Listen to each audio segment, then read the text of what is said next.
प्यारे बच्चों, मास्टर साहब एक्सप्लेन चैनल में आप लोगों का स्वागत है।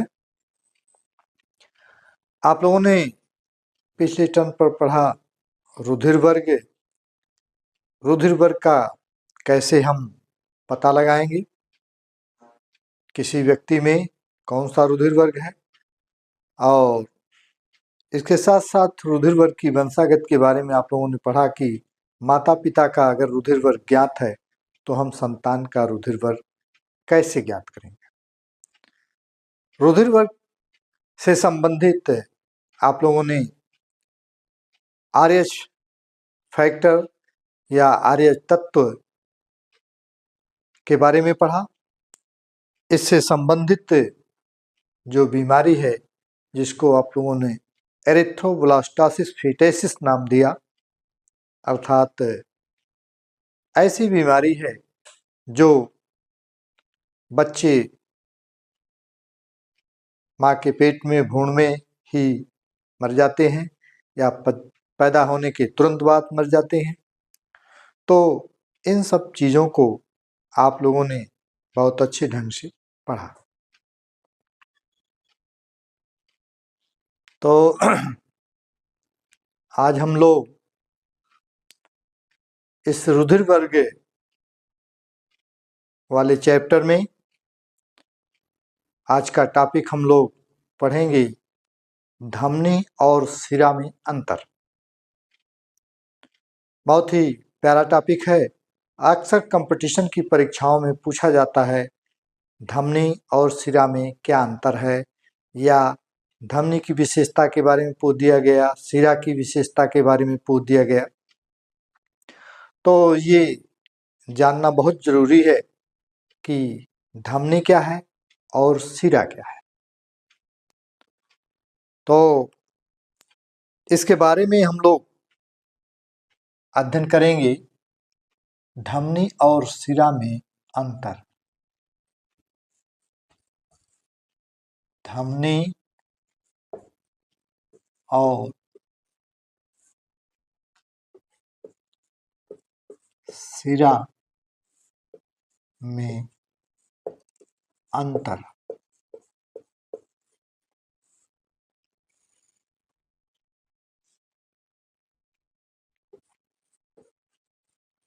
आर्टरी एंड वेन्स, धमनी और सिरा। हम लोग पहले इसके नाम पर आते हैं।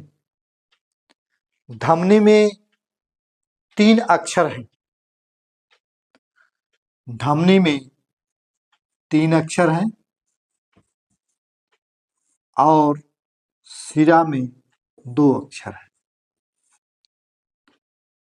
इसको ऐसे हम समझते हैं 3 + 2 = 5 और 2 + 3 = 5।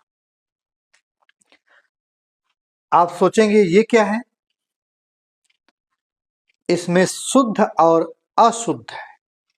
यानी कहने का मतलब कि अगर धमनी में 3 अक्षर हैं तो इसको हमने 2 अक्षर से जोड़ दिया शुद्ध, और सिरा में 2 अक्षर हैं तो इसको हमने 3 अक्षर से जोड़ दिया अशुद्ध। जो सबसे बड़ा डाउट होता है उसको बेसिक कॉन्सेप्ट आप अपने माइंड में मेकअप कर लीजिए, कभी नहीं भूलेंगे। अक्सर लोग भूल जाते हैं कि धमनी में शुद्ध रक्त बहता है कि अशुद्ध रक्त बहता है, सिरा में शुद्ध बहता है कि अशुद्ध बहता है। तो इसको दिमाग में बैठा लीजिए आप लोग कि धमनी धमनी 3 अक्षर है, और जब 3 अक्षर है तो उसमें हम 2 अक्षर जोड़ेंगे शुद्ध। उसी तरह से सिरा 2 अक्षर है, उसमें हम 3 अक्षर जोड़ेंगे अशुद्ध। इस तरह से अगर आप अपने माइंड में सेटअप कर लिए तो कभी नहीं भूलेंगे कि धमनी में कैसा रक्त बहता है और सिरा में कैसा रक्त बहता है। अब आपको इसका बेसिक कॉन्सेप्ट मालूम हो गया कि अगर धमनी है तो उसमें शुद्ध रक्त बहेगा, सिरा है तो उसमें अशुद्ध रक्त बहेगा। पहला अंतर आप लोगों को मालूम हो गया। अब दूसरा अंतर हम जानने के लिए, चूंकि ये धमनी और सिरा दोनों हमारे शरीर में पाई जाती है, लेकिन धमनी कहाँ है, सिरा कहाँ है। कभी कभी देखे होंगे आप लोग, एक्सीडेंट होता है और उस एक्सीडेंट में अगर भीषण एक्सीडेंट होता है तो ब्लड बराबर निकलता है और एक ऐसी कंडीशन आती है कि पूरे शरीर का ब्लड निकल जाता है। इसका मतलब यह है कि अगर पूरे शरीर का ब्लड निकल गया तो आप तुरंत जानेंगे कि धमनी कट गई कहीं से। और जब धमनी कट गई तो उसका ब्लड तेजी से निकलेगा बाहर। कोई चीज तेजी से बाहर निकलेगा, इसका मतलब आप उसके बारे में गेस करेंगे कि वहां पर प्रेशर या दबाव अधिक होगा। जैसे आप दौड़ रहे हैं, आपके साथ भी एक बच्चा दौड़ रहा है, आपका प्रेशर दबाव ज्यादा है, आप तेजी से दौड़ ले रहे हैं, बच्चा पीछे जो है घिसक करके पीछे पीछे आपके दौड़ता हुआ जा रहा है। इसका मतलब यह है कि दूसरा अंतर आपको मिला कि जब धमनी के कटने से रक्त तेज है, इसका मतलब कि धमनी में दबाव अधिक होगा।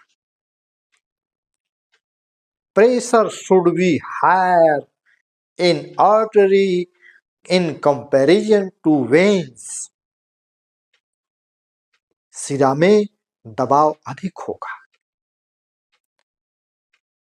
अब ये दबाव अधिक कैसे हो रहा है? सभी लोगों को मालूम है कि हमारा हार्ट है और ये हार्ट कहाँ है, बाएं तरफ है।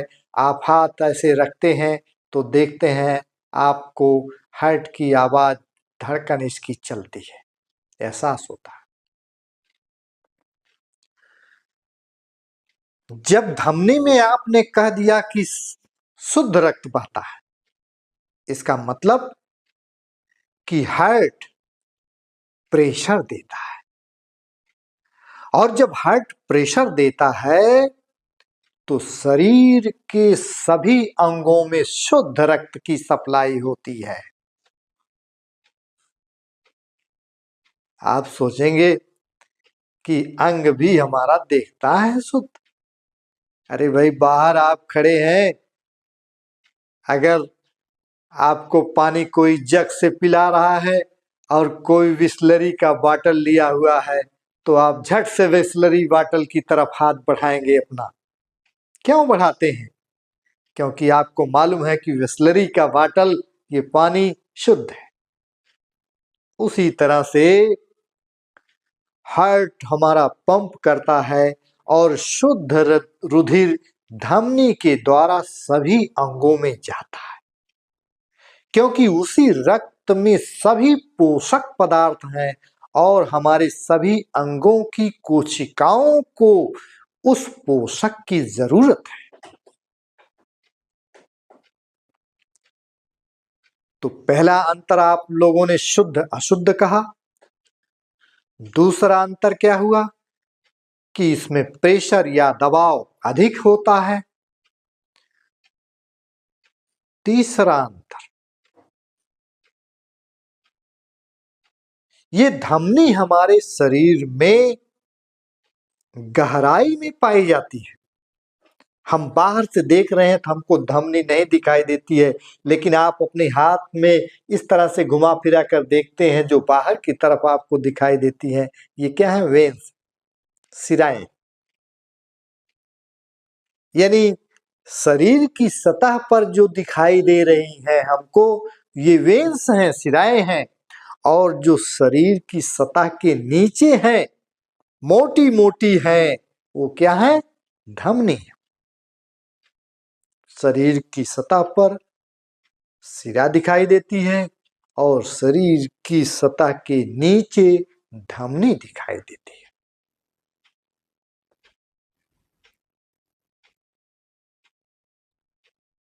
अगला अंतर, धमनी में कोई वाल्व या कपाट नहीं होता है, यानी धमनी हार्ट पंप करता है और रुधिर तेजी से बहते हुए सभी अंगों में प्रवेश करता है, उसमें वाल्व या कपाट नहीं होती हैं, जबकि धमनी में वाल्व या कपाट लगे होते हैं। अगला अंतर, धमनी की जो भित्तियां हैं ये मोटी होती है और कम लचीली होती है, जबकि सिरा की भित्तियां पतली होती हैं और ये अत्यधिक लचीली होती है। इसमें पिचकने का गुण ज्यादा होता है, इसीलिए शरीर का अधिकांशतः भाग सिराओं में होता है रक्त का, क्योंकि अगर रक्त उसमें नहीं रहेगा तो पिचक जाए।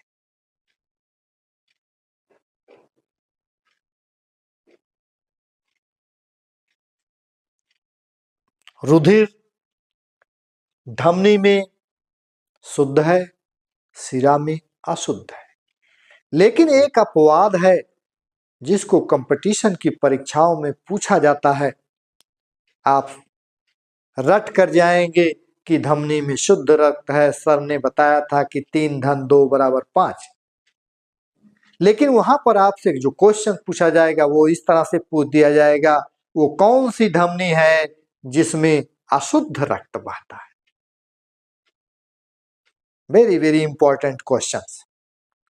आप सोचेंगे धमनी 3 अक्षर 2 अक्षर जोड़ दिया शुद्ध, कौन सी ऐसी धमनी है जिसमें अशुद्ध रक्त बहता है, तो उसका उत्तर है फुफ्फुस धमनी या पल्मोनरी आर्टरी। उसी तरह से दूसरा क्वेश्चन पूछा जाता है, वो कौन सी सिरा है जिसमें शुद्ध रक्त बहता है। आप सोचेंगे सिरा 2 अक्षर, इसमें 3 अक्षर जोड़ देंगे अशुद्ध, लेकिन कौन सी ऐसी सिरा है जिसमें शुद्ध रक्त बहता है, उसका उत्तर है फुफ्फुस सिरा या पल्मोनरी वेन। में कंपटीशन की परीक्षाओं में पूछा जाता है कि कौन सी धमनी में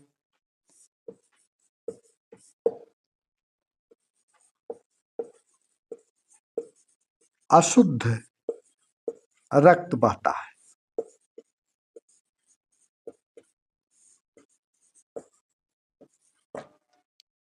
तो इसका उत्तर है फुफ्फुस फुफ्फुस धमनी या पल्मोनरी आर्टरी। इसी तरह से दूसरा क्वेश्चन है,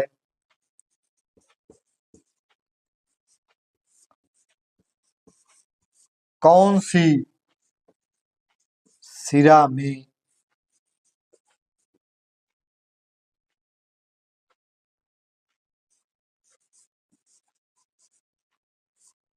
शुद्ध रक्त बहता है।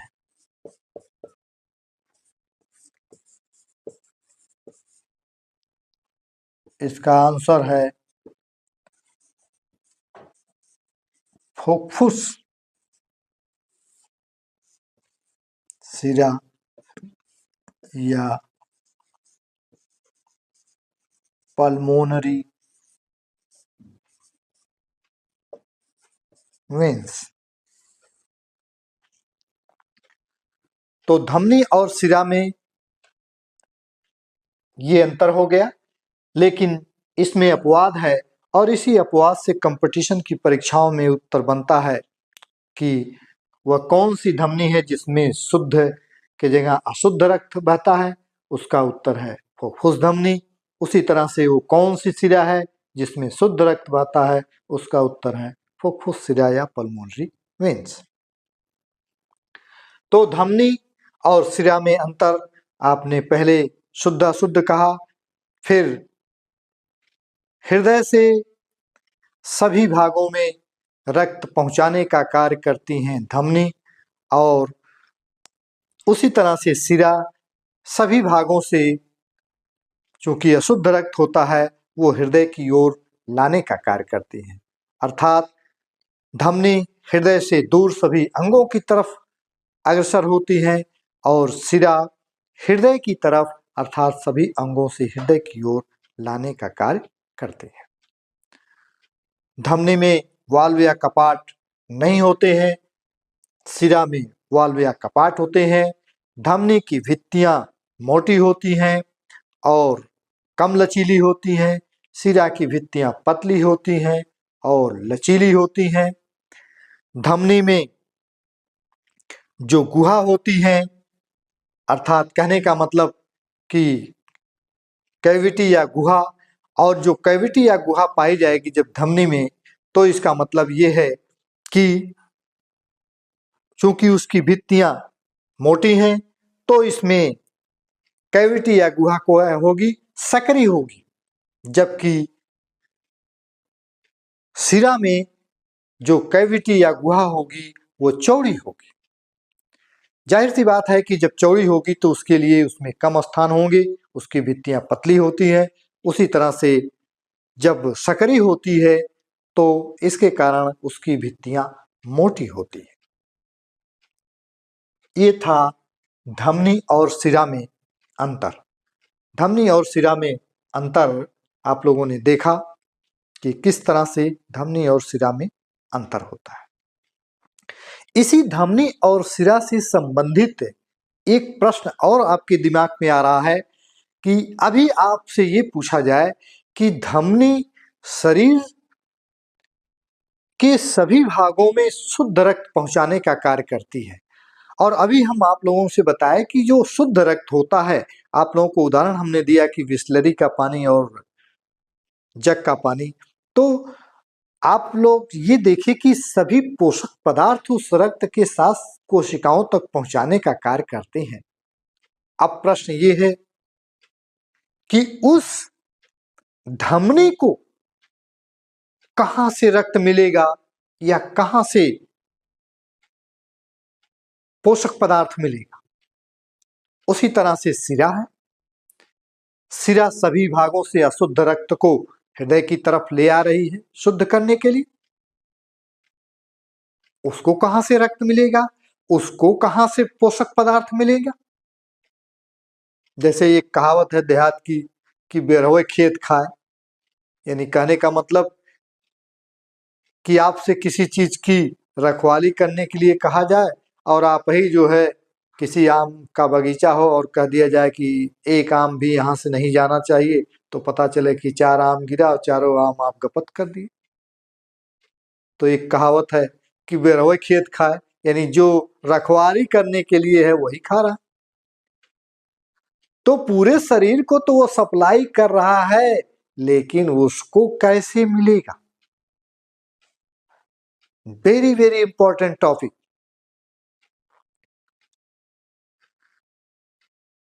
ऐसी प्रकार की वाहिनियों जिसे हम धमनी और सिरा कहते हैं, ये वाहिनियां हैं और इन वाहिनियों से रक्त आ रहा है, जा रहा है। इन वाहिनियों में महीन महीन वाहिकाएं होती हैं और ये वाहिकाएं पूरा नेट या जाल बनाती हैं, और जब इनसे रुधिर की सप्लाई होती है सभी अंगों के लिए, तो वो भी अपने आपको पोषक पदार्थ लेने के लिए महीन महीन वाहिकाएं पोषक पदार्थ लेती हैं। इस व्यवस्था को वासा वैशोरम कहते हैं।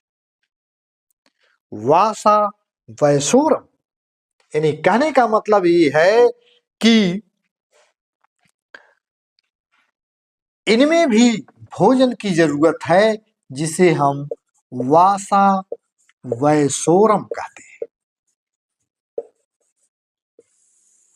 वासा वैशोरम क्या है?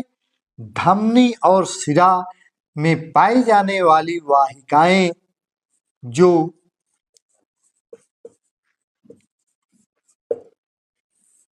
धमनी और शिरा को पोषक पदार्थ देने का कार्य करती हैं। पोषक पदार्थ देने का कार्य करती हैं। इस व्यवस्था को वासा वैशोरम कहते हैं। वासा वैशोरम क्या है? धमनी और शिरा ये दोनों रक्त को शरीर से वापस ले जाते हैं और शरीर की तरफ हृदय से शुद्ध रक्त धमनी ले जाती हैं। तो ऐसे कंडीशंस में इनको भी पोषक पदार्थ चाहिए, इनकी भी सेल्स को जीवित रहने के लिए पोषक पदार्थ चाहिए। इस व्यवस्था को वासा वैशोरम कहते हैं। तो आज के टॉपिक में इतना ही। आप लोगों ने देखा कि धमनी और शिरा में क्या अंतर है, और एक और टॉपिक वासा वैशोरम क्या है। स्वयं इन वाहिकाओं को पोषक पदार्थ प्रदान करने के लिए जो महीन महीन वाहिकाएं पाई जाती हैं, वाहिकाएं पाई जाती हैं, इस व्यवस्था को वासा वैशोरम कहते हैं। तो धमनी आपको फिर से एक बार 3 + 2 = 5 और 2 + 3 = 5। 3 और 2 क्या है? सिंपल सी बात है, अक्षर। धमनी में 3 अक्षर हैं तो इसको हमने 2 अक्षर से जोड़ दिया। इसी तरह से शिरा में 2 अक्षर हैं तो इसको हमने 3 अक्षर अशुद्ध जोड़ दिया। और इस तरह से आपको कभी नहीं भूलेगा कि धमनी में शुद्ध रक्त है और शिरा में अशुद्ध रक्त है। अपवाद के रूप में आपको याद करना है कि धमनी शिरा फुफ्फुस शिरा और फुफ्फुस धमनी ऐसी है जो अपनी प्रकृति से उल्टा कार्य करती है। अर्थात धमनी की प्रकृति है शुद्ध, तो वो अशुद्ध रक्त ले जाने का कार्य करती है। उसी तरह से शिरा की प्रकृति है अशुद्ध, तो वो शुद्ध रक्त जाने का कार्य करती है। इसका नाम है पल्मोनरी वेन और फुफ्फुस शिरा। तो आज के टॉपिक में इतना ही। वीडियो ज्ञानवर्धक लगे तो और लोगों को शेयर सब्सक्राइब करिए। धन्यवाद।